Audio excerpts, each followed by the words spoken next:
Bem-vindo ao programa Hora do Estudo Bíblico, com o doutor e professor Lehmann Strauss. Este estudo é o resultado do tempo pessoal com o Senhor, da experiência de ministério pastoral e das conferências bíblicas do Dr. Lehmann Strauss, que nos instrui e encoraja com o ensino da Palavra de Deus. Agora com você, Hora do Estudo Bíblico, na apresentação de Aurélio Campos.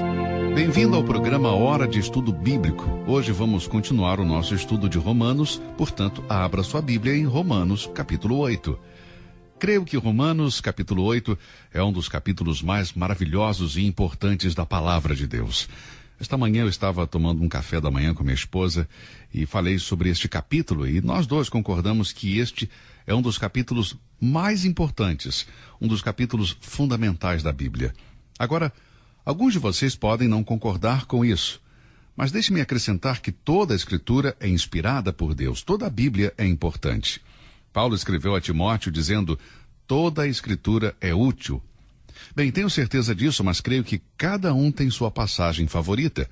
Para alguns, o Salmo 23 é a sua parte favorita da Escritura. Outros gostam do capítulo 13 da primeira carta aos Coríntios, e outros o capítulo 15 do Evangelho de João. E eu posso dizer que, na minha opinião, Romanos 8 é, sem dúvida, um dos grandes capítulos da Palavra de Deus. Isso é porque este capítulo fala sobre uma questão muito importante.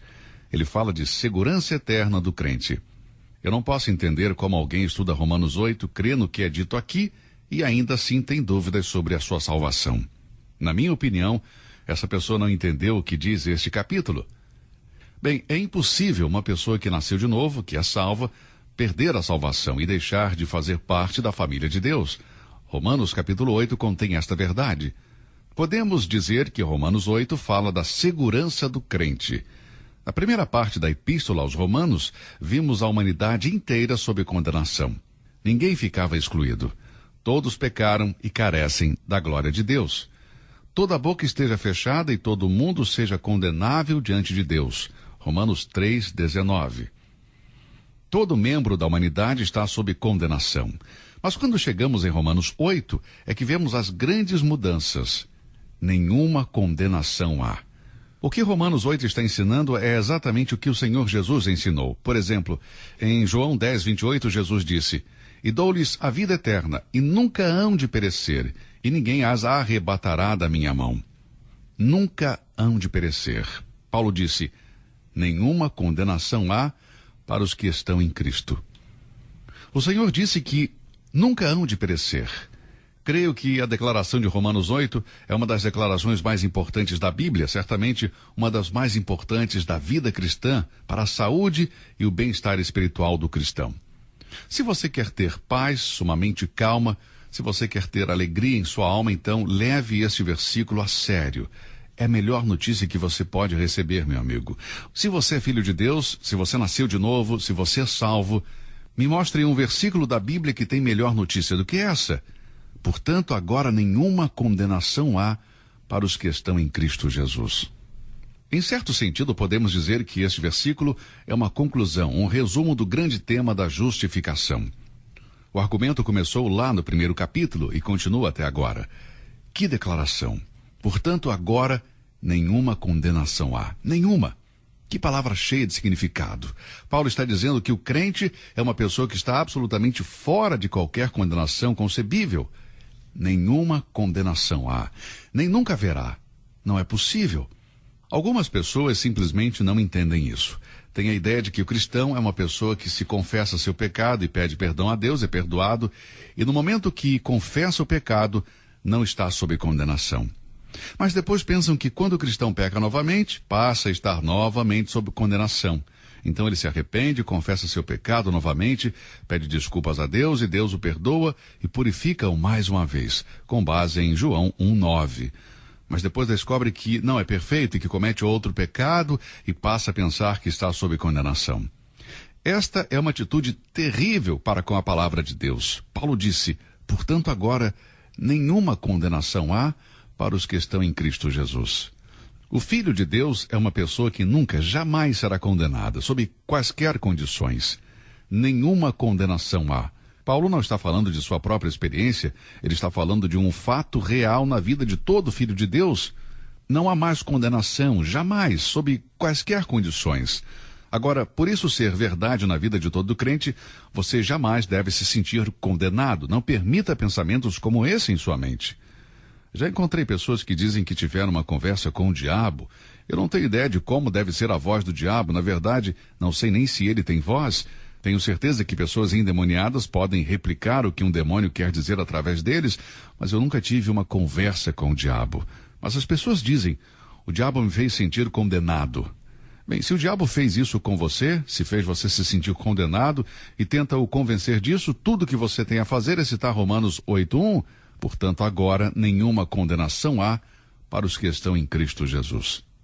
Se você nasceu de novo, você é salvo. Você está em Cristo. Paulo está dizendo que nada pode trazer o crente para uma posição de condenação. Alguém poderá dizer, não é perigoso você dizer isso? Não vai encorajar as pessoas a pecar? Não, meu amigo. Muito pelo contrário. Sim, eu estou dizendo que os seus pecados passados e pecados presentes, até mesmo os pecados dos quais eu me esqueci, estão sob o sangue de Cristo e esquecidos por Deus. Eu não estou dizendo que você é livre para ir e cometer outro pecado, não é isso? E se essa é a sua reação ao que Romanos 8 diz, talvez você nunca tenha sido salvo, talvez você nunca confiou em Cristo Jesus como seu Salvador. O cristão está em Cristo, e se alguém está em Cristo, não há condenação. Está unido com Cristo.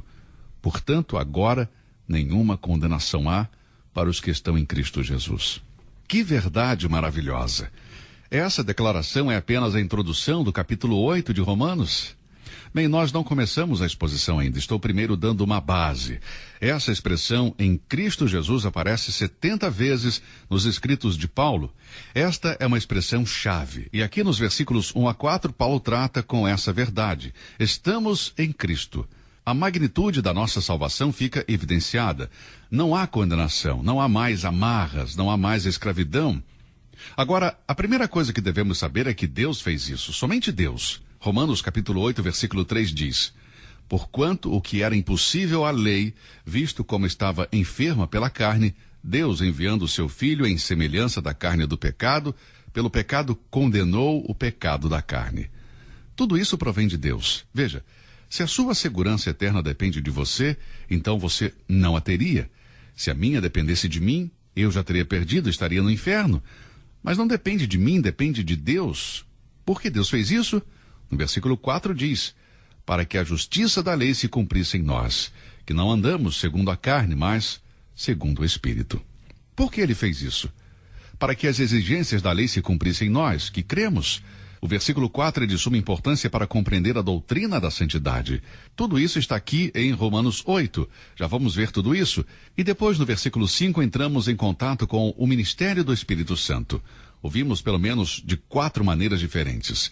Em primeiro lugar, em relação à nossa carne, ou nossa natureza caída. Em segundo lugar, em relação a Cristo como filhos, na palavra adoção. E em terceiro lugar, em relação à nossa herança final, pois inclui a redenção do nosso corpo. E finalmente, em relação às nossas orações, nas quais devemos reconhecer a nossa fraqueza. Vemos o Espírito Santo agir em Romanos 8. Esse capítulo é um capítulo de vitória. É um capítulo que dá segurança. E como já dissemos, o livro de Romanos começa com o relato de condenação universal. Depois temos a grande doutrina da justificação, nos capítulos 6 e 7, a doutrina da santificação, e aqui, no capítulo 8, a doutrina da segurança ou preservação dos santos, isto é, dos crentes. Bem, o homem do capítulo 7 era um homem salvo, mas não estava vivendo de acordo, ele estava vivendo em pecado. Mas no capítulo 8 vemos um homem em Cristo. Há uma diferença entre estar em pecado e estar em Cristo. No versículo 7 é um homem miserável. Miserável homem que sou. Você percebe? No capítulo 7 era a obra de Cristo por nós. É a vítima clamando. E no versículo 8 vemos Cristo agindo em nós. Ele está provendo a maravilhosa vitória sobre o pecado em Cristo através do Espírito Santo. Não há nenhuma condenação para aqueles que estão em Cristo. Agora sim, vamos ver estes versículos começando com o primeiro. Vamos ver os primeiros 14 versículos de Romanos 8. E estes versículos terminam o nosso estudo sobre a santificação.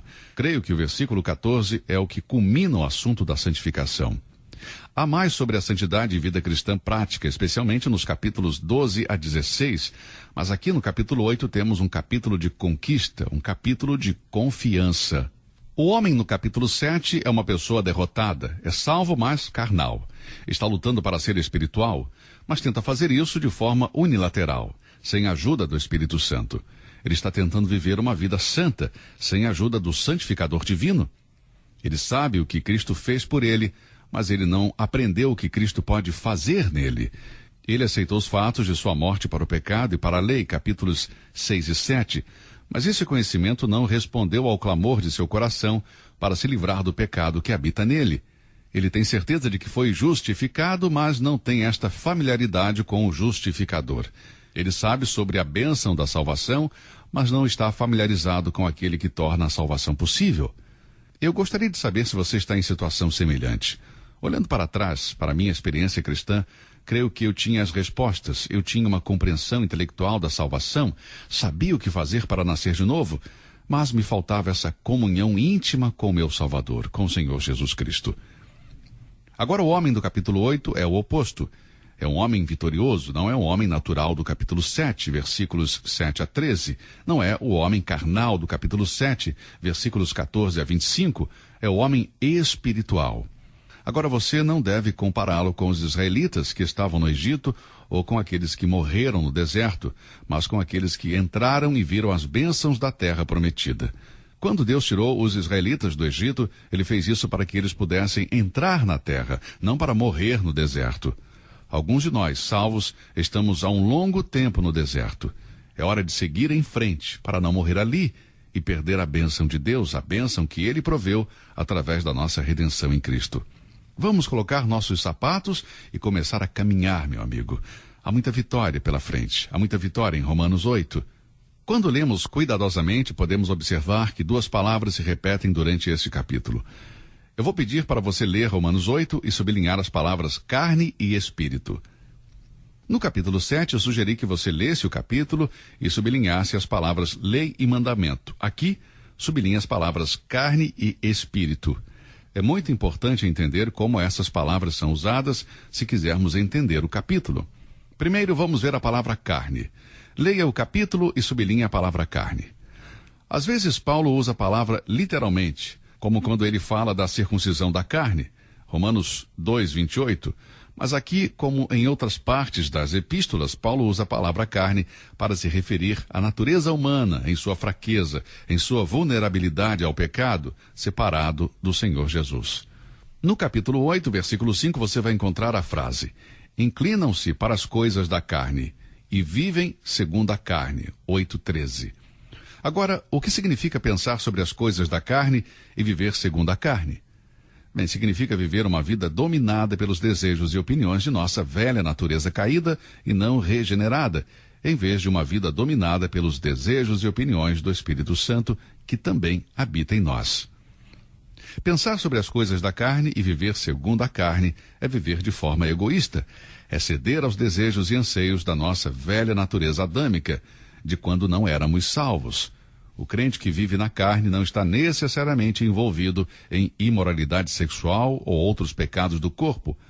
A Bíblia dá uma lista de pecados da carne, e o primeiro é adultério, mas também inclui a prostituição, impureza, lascívia, idolatria, feitiçaria, inimizades, porfias, emulações, iras, pelejas, dissensões, heresias, invejas, homicídios, bebedices, glutonarias e coisas semelhantes a estas. Gálatas 5, versículos de 19 a 21. Se a velha natureza que herdamos da queda tivesse morrido no momento da nossa conversão, os primeiros 17 versículos de Romanos não teria significado. Se a velha natureza tivesse morrido, não haveria conflito. Na pessoa não convertida que não foi regenerada, há somente uma natureza, a natureza de Adão, a natureza caída. No crente há duas naturezas, a natureza caída que herdamos de Adão e a nova natureza que recebemos ao nascer de novo. 2 Pedro 1,4 diz que nós nos tornamos participantes da natureza divina. Agora eu quero que você observe a palavra espírito. A palavra carne aparece várias vezes em Romanos 8, sublinha aí. E depois sublinha a palavra espírito, que se refere ao Espírito Santo. Somente neste capítulo a palavra Espírito aparece nada menos que 18 vezes. Esta é a chave para uma vida cristã vitoriosa. O Espírito Santo é a resposta para a pergunta de Paulo: quem me livrará? Assim termina o capítulo 7. Quem me livrará? Agora veja a palavra Espírito. É praticamente uma nova expressão quando chegamos ao capítulo 8. Ela somente é usada em relação ao crente em Romanos 5:5, quando diz: o amor de Deus foi derramado em nossos corações pelo Espírito Santo que nos foi dado. Essa é a única referência ao Espírito Santo em relação ao crente até o capítulo 8. Até agora, nada foi dito sobre o Espírito Santo no crente, dando-lhe a vitória sobre o pecado. Mas aqui no capítulo 8, nos deparamos com o fato de que o Espírito Santo é o novo fator motivador do crente, libertando-o do poder do pecado. Romanos 8:1-14 continua com o tema da santificação. A palavra santificar significa ser separado com um propósito santo. A Bíblia ensina dois aspectos da santificação. Eles são chamados de santificação posicional e santificação prática. A santificação posicional está em primeiro na ordem de Deus. É o Espírito Santo separando o crente através da regeneração. Esse é o significado da palavra santificar, separar com um propósito santo. No momento em que você e eu fomos salvos, o Espírito Santo entrou em nossas vidas, entrou em nossos corpos e nos separou para propósitos santos, para trazermos frutos para Deus. Nesse sentido, todos os que são salvos foram santificados posicionalmente, algo completamente alcançado através da redenção de Cristo no Calvário e pela obra do Espírito Santo. Todo crente, no instante que confia em Cristo, é eternamente separado, de uma vez para sempre, e qualificado para ir ao céu. A santificação posicional, portanto, é o resultado da obra que Cristo fez por nós. A santificação prática é o resultado do trabalho do Espírito Santo em nós. E é isso que vamos estudar em nosso próximo programa. Muito obrigado por ouvir o estudo de hoje. Que Deus o abençoe e até o nosso próximo encontro. Você ouviu Hora do Estudo Bíblico com o professor e doutor Lehmann Strauss, na apresentação de Aurélio Campos. Se você deseja ouvir novamente esta mensagem, visite a nossa página na internet www.bbnradio.org. Fica o convite para você nos acompanhar amanhã, neste mesmo horário, aqui na BBN. Hora do Estudo Bíblico é uma produção da BBN.